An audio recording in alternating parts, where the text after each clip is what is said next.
Telangana inter ఫలితాలు మధ్యాహ్నం 12 గంటలకు విడుదలయ్యాయి. ఫస్ట్ ఇయర్లో 65.96%, సెకండ్ ఇయర్లో 65.65% అటెండెన్స్ నమోదైనట్లు డిప్యూటీ సీఎం బట్టి విక్రమార్క తెలిపారు.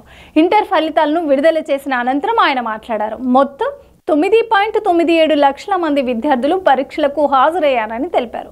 ఫలితాల్లో బాలికలు పైచేయి సాధించారు.